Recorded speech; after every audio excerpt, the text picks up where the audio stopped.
రాజోగ ప్రాంతంలో ఈ కొండవాళ్ళ ప్రాంతం ఉన్నటువంటి వారికి ఎక్కువగా వాటర్ సమస్య ఉంది. ఎందుకంటే ఆ ఓవర్ ట్యాంక్స్ లేకపోవడం వల్ల ఆ ప్రెజర్ లేక పైకి ఎక్కలేటువంటి పరిస్థితులు ఉన్నాయి. పైప్ లైన్స్ కూడా పైనుంచి లేవు. అసలు వాటర్ తీసుకెళ్ళాలంటే కింద నుంచి మోటార్ పెట్టుకుని కరెంట్ షాప్ పైనుంచి ఒక ట్యాంక్ అనేది రావాలి. ఇక్కడ మెయిన్ అధికారులు ఉన్నప్పుడు చాలా కొండవాళ్ళ ప్రాంతంలో దయాల్ నగర్ కావచ్చు, అలాగే పైడిమొమ్మ కాలనీ, సింగర్ కాలనీ కావచ్చు, అలాగే కొన్ని ప్రాంతం యారాడు ప్రాంతంలో కావచ్చు, అలాగే శ్రీనగర్ ప్రాంతంలో కావచ్చు, వీటికి కొన్ని ఏరియాస్ కి మేము ఓవర్ హెడ్ ట్యాంక్స్ నిర్మాణం చేసి వాటర్ అందేటట్టుగా చేయగలిగాం.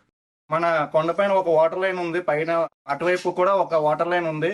ఆ వాటర్ లైన్ అనేది ఇటువైపు కూడా ఏర్పాటు చేస్తే వీళ్ళందరికీ కూడా వాటర్ ఆ సప్లై ఇచ్చేటట్టు ఏర్పాటు చేస్తే వీళ్ళందరూ కూడా హ్యాపీగా ఉంటారని చెప్పేసి కోరుకుంటున్నాం. రేపు మేము అధికారికి వచ్చిన తర్వాత ఏ ప్రాంతాలకి ఓవర్ హెడ్స్ లేకపోవడం వల్ల ఆ ప్రెజర్ లేక ఆ పైకి వాటర్ వెళ్ళట్లేదో అవన్నీ ఐడెంటిఫై చేసి ఓవర్ హెడ్ ట్యాంక్ నిర్మాణం చేసి వాటర్ వెళ్ళేటట్టుగా చేయిస్తామని చెప్పి తెలియజేస్తాం. వీటితో పాటు అక్కడికి వెళ్ళడానికి ఆ రహదారిలో ముఖ్యంగా మెట్లు మార్గం సరిగా లేకపోవడం వల్ల, మెయింటెనెన్స్ లేకపోవడం వల్ల, గత 5 సంవత్సరాలకు ఎటువంటి మెయింటెనెన్స్ లేకపోవడం వల్ల హ్యాండిక్యాప్స్ పీపుల్స్ చాలా మంది ఉన్నారు. చచ్చిపోయిన శవాలు కూడా అక్కడి నుంచి మోసుకొని రావాలంటే ఎంత కష్టం చూసారా. ఆ ఇబ్బంది పడుతున్న పరిస్థితి ఉంది.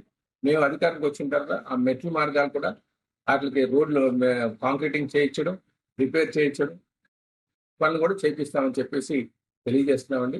అలాగే లైట్ల సమస్య ఎక్కువగా ఉంది. ఇక్కడ ఉన్నటువంటి సుమారు 10-15 ఇళ్ళకి ఇదే స్తంభం ద్వారా సర్వీస్ వెళ్తుంది. ఏదైనా వర్షం తుఫాన్ ఏమైనా వస్తే ఈ స్తంభం పడిపోతే వీళ్ళ ఇల్లు అంధకారాలు అయిపోవడమే.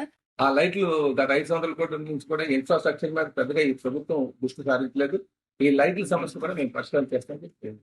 కనుక మీ అందరినీ కూడా శాసనసభ్యుడిగా, నాకు ఎంపీ పార్లమెంట్ సభ్యుడిగా శ్రీభర్త్ గారికి సైకిల్ గుర్తు మీద మీ అమూల్యమైన ఓటు వేసి మమ్మల్ని గెలిపిస్తారని కోరుకుంటున్నాను. దూకినది ఎల్లో సింహము, దడుసుకొని ఉరుకుతది రౌడీ సంఘము.